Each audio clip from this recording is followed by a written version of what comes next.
But this painting by Charles Haslam is a really interesting example of how to soften up the modern city to calm down all those nervous people. So Haslam was a Bostonian. He lived from 1859 to 1935. He was a very, very successful painter, born in Dorchester.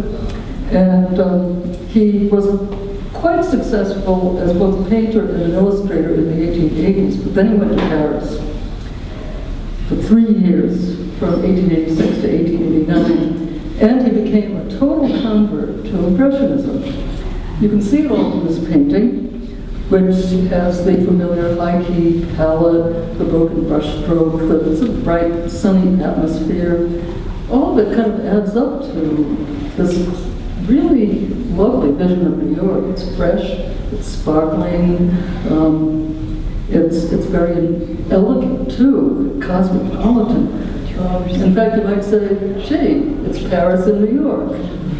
And not too surprisingly, if you look at the slides, Washington Arch itself was modeled on the Arc de Triomphe in Paris. It was put up first in 1890, the year of Haslam's painting, in a wood and plaster mock-up to commemorate the 100th anniversary of Washington's inauguration, which was a major event in American history, of course. And it was rebuilt in stone 2 years later, so you see the arch as it appears today in the slide showing the design by Stanford White. But for all the Parisianizing of New York, I also want to point out that Haslam was a real New York booster. Came back, he settled in New York, and he said very emphatically, I believe the thoroughfares of the great French metropolis are not one whit more interesting than the streets of New York. So this painting is saying, well, New York is every bit as beautiful as Paris, and maybe better. It's cleaner, for one thing, and it's also safe, it's cosmopolitan, it's upper class. It's just this wonderful modern city, but it has no edge. It doesn't make you nervous. Now the clean theme is actually pretty interesting. There's a detail, which you can make out, I'm sure, this figure here, which you see in the detail above. How does New York stay so clean, anyway? The key to it is this figure. It's a street cleaner. He's sort of pushed off to the edge, but you know, he's kind of important. But he's the only real laborer in the picture. Well, what do you suppose he's cleaning up? Doesn't take rocket science to figure that out. And there was an awful lot to clean up in 19th century cities because horses were the machines. And if you didn't have street cleaners, well, no, it would really be pretty repulsive on the streets. But it's interesting to compare Haslam's street cleaner with the street cleaner in the photograph by Alice Austin, very interesting late 19th century photographer who did a whole series on life and work in the streets of New York. And look how her street cleaner, he's an individual. We might not know his name, but we can see his face. He's a person. Whereas Haslam's is completely anonymous. He's just blobs of paint. And you only see his back. So although Haslam subtly alludes to urban labor and manure, the emphasis is on genteel, sophisticated, basically pretty upper crust life. And looking at Haslam's painting, you'd really never even have a clue that New York had a very dark side, an underground world of poverty and crime and disease. As you can see in this photograph from the documentary photographer Jacob Ries's expose called How the Other Half Lives. This was a big sensation in New York in the late 1880s and 1890s. But we see none of that. We can't even get a sense of any of that in Haslam's painting. In a downtown morgue photograph, it's all about revealing this ominous other place, the place where poor people live. It's very claustrophobic. It's dark, and the ceiling is low. There's nothing natural there at all except the people who look miserable and would be seen as dangerous by people looking at these images in 1890. In Hassan, we see none of this, we think none of this. It's just the bright side, no tension, no danger, no looming shadows. Basically, he doesn't care about all that. He's about creating poetic, harmonious, aestheticized versions of the city, and we like him for it. But it's highly selective. And it's really the same thing here. Here we have, unusually, for this period in his work, close-up views of these figures. These are cabbies. And they're hanging around at night in the snow in Madison Square, sort of waiting for people to need a ride. And it's an absolutely gorgeous painting. Hassan talked about how he would study for effects like this. He would stand out in the street with his little sketchbook, and he would note the tones in the sky and the snow, and study the colors that were radiated by gas lamps through the haze. Later on, he did the same kinds of things when electric light was used to illuminate the city streets at night. And then he talks about these cabbies. He said in an interview, there's no end of material in the cabbies. Their backs are quite as expressive as their faces. They live so much in their clothes that they get to be like thin shells, the clothes do, that is, and take on every angle and curve of their tempers as well as their forms. So that's not really giving us very much as far as their individual identities goes. They're just shapes, and they have interesting backs. And why do they live so much in their clothes? Because they're cold. They're out there shivering and waiting for a fare. So they're just part of the atmosphere, which is delicious. The atmosphere is absolutely scrumptious. So to this, sort of thinking about Impressionism, American Impressionism, we can add that it's really tied in with the whole art for art's sake movement. It's about seeing beauty and showing this beauty to other people, and not really telling stories, not moralizing, not deploring the current state of society. Instead, it's like, let's just not look at that. Let's see some beautiful little bits of nature. Let's see more of this gorgeous, pastoralized city. So that's pretty much the approach taken by the American Impressionists when they're in town. They're aestheticizing the city. They're pastoralizing it, you might say. And they're still borrowing from the French. Look at Monet's Boulevard des Capucines with the bird's eye view. Well, Hassan and Metcalf are both transporting that vision to, again, New York. As with Weir's Factory Village, we have distancing going on. Let's not get down on those grubby streets. Let's take a high view and a long view. Rendering the city as a very decorative pattern. It looks so beautiful from above. And the parks stand out as green oases in the urban grid. Metcalf, too, was a Bostonian, or rather a native of Lowell, Massachusetts, a factory town. Unlike most of the rest, he had working class origins, but he pulled himself up. He studied in Boston, he studied in Paris, settled later in New York, and spent the summers in picturesque places like Old Lyme, Connecticut, and other sort of beautiful country getaways. So you could take the bird's eye view, but you could also zoom down into one of those parks, like William Merritt Chase. Chase's other moniker was the wonderful human camera. And he's very much a man of the boulevards, as you can see in this illustration of him that was published in an article in Harper's Weekly. Chase was one of the most interesting, most dashing and urbane of the American Impressionists.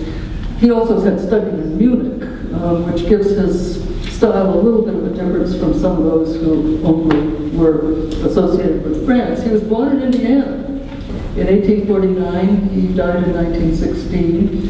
After he did his course of study in Munich, he traveled around Europe collecting antiques and art and books and musical instruments, and he brought them all back to New York and put them in this huge studio, which was like the biggest antique junk store you ever saw in your life.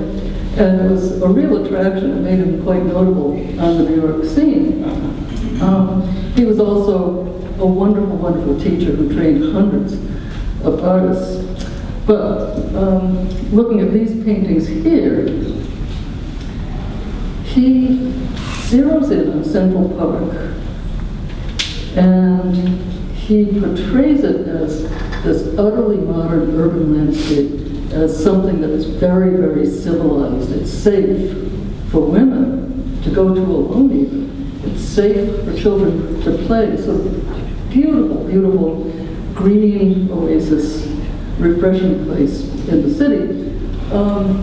And Central Park in particular actually was identified with Chase, who even got credit for discovering it as a subject for painting. You'd think that someone would have discovered it, it's so big. But he gets the credit in an article by Charles Duquet in 1891, who writes this really interesting thing about what an artist's eye is. What is he seeing? Why is he seeing this way? So he writes, the ward politician looks at the park and dreams of filching money from the taxpayers by time-worn methods. But the artist sees the beauty of the park, watches the play of sunlight on the lake, treetops and meadows, and picks out for its unexpected charm some spot neglected by the public. So the credit goes on actually to declare that this is an actual public service. The artist is teaching us how to see the park in a more beautiful way. Well, there were all kinds of ways you could soften up the city and unify it and make sure that people didn't get nervous looking at these paintings. You could nocturnalize it, as Weir again did, in this kind of unusual for him 1910 painting, taking that bird's eye view and making the city a kind of glittering fairyland. It's all mystery and glamour. Or you could tonalize and veil it, as Hassel would like to do with these snow scenes, creating a muted atmosphere, a kind of ethereal delicacy, and a really poetic mood. The way well, this is Tennessee, so I guess it doesn't snow very much here, but when it snows really hard, everything gets really silent, and you can feel that sort of sense of hush in the urban snowstorm that Hassel records here in such a beautiful way. There are those cabs, no street sweeper, I guess the snow is sort of covering up the refuse. But anyway, still the city, even if artists pastoralized it and softened and sweetened it, it wasn't really nature in the end. And more in the Gilded Age, and considerably after, both men and women, stressed to the max by the pace and intensity of modern life, crave that therapy, an escape to the open air, to the country for some R&R. They needed a vacation, those nervous people. The women who couldn't take it anymore. Lydia Pinkham's vegetable compound wasn't enough. She needs to go to the country. And this guy, again from that Worry and Nervousness book, the body is being compared to a machine. If you drive this car too fast, too far, it'll overheat, it'll break down. The body is just like that machine. So he's been living too fast. He's been living too high. And what happens to him? He breaks down, just like a car. Now, there are lots of different ways to treat nervousness. And men usually got different treatment from women. Men would be sent out on what was called camp cure. You know, they would go out west to a dune ranch. They would go camp in the woods. They would go fishing, like the Brain Worker ad there from about 1890. It's really an ad for a railroad, but it's pitched to the brain workers. You need to get out there and fish and golf and breathe some pure country air. Women, on the other hand, were, at least in the earlier period, subjected to what was called a rest cure, which sounds kind of nice. Oh, rest. But it was actually really, really awful. Most of them couldn't wait for it to be over, so they could just spring up and be normal again. This was 6 weeks of lying flat on your back in a bed and eating something like baby food. And the room would be dark, nobody would come talk to you, you were not supposed to be stimulated in any way at all. So that was the rest cure, which was more punitive than a cure. However, by the 1890s, more and more women too were being advised to just go out to the country, get some exercise, breathe that air, sort of get healthy, get your blood rhythm again. So, what did I have to do with all this? Well, artists too went on vacation, working vacations, and they painted vacation pictures for nervous people, for people who also took vacations. And during this period, art colonies and summer retreats really proliferated in picturesque old towns in New York, in Pennsylvania, New Hampshire, all over New England, Connecticut. And Gloucester, Massachusetts was one of those favorite places. Gloucester was a place where people built boats, there were fishing schooners, there was a big center of the fishing industry, there were lumber ships, all kinds of things going on. So nobody's resting in Lane's picture. But artists, by the end of the 19th century, it had morphed into a tourist attraction and a summer resort. Artists literally flocked to places like this, quaint towns. What were they looking for? Authentic New England atmosphere, or authentic old American village atmosphere.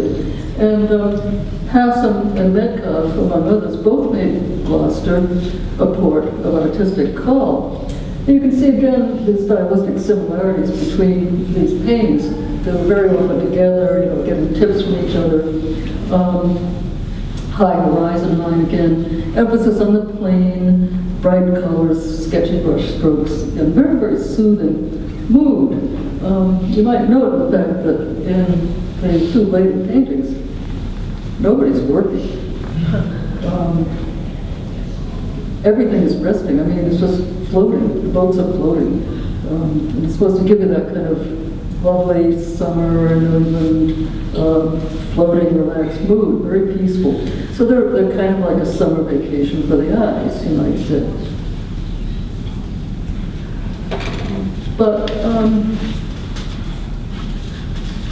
you could also, if you were, say, a leisured lady with some money, take a vacation and make those vacation pictures yourself. And one of the most famous examples of this was Shinnecock Hills on Long Island, where you could enjoy open-air sketching adventures with, again, William Merritt Chase, his summer school of art, which opened in 1891. There were some rich collectors who really liked Chase, and they urged him to open up this summer school. And he kept it up till about 1902. His rich friends gave him a nice shingle-style summer house there, and he brought his whole family there. There was a little art village where the studio was actually built like a big log cabin with little cottages all around it. But the women art students were quartered in a very large summer, so-called cottage, which means mansion in Gilded Age speak. And when they weren't lugging their equipment and easels around, they had such a wonderful time. They had fancy balls and all kinds of frolics, including what one person described as a witch party, which I guess everyone dressed up as a witch and rode around on brooms or something. Anyway, they had a lot of fun. And Chase's student She was actually studying to be a professional artist, and by the way, there were some men, but ladies predominated. Rosina Emmett described a typical routine. One day of the week is spent in some selected spot where the entire class goes to paint. Mr. Chase accompanies them and goes from easel to easel, giving hints and directions as the work goes on, often snatching a few minutes between whiles to make some delightful little open-air study himself. And I love this photograph because it shows Chase. He's giving a demo, and look at all those women artists, students who are gazing and trying to figure out how does he do it anyway. And these paintings actually, they're sort of landscapes about nothing, except what you can see in it and what you can express through color, through technique, through composition. But they're all very expansive. There's really no contrast. They're just flat with all that beautiful sky and all that dune grass, those subtle, beautiful colors. So open-air painting became increasingly associated by this time with relaxation and pleasure.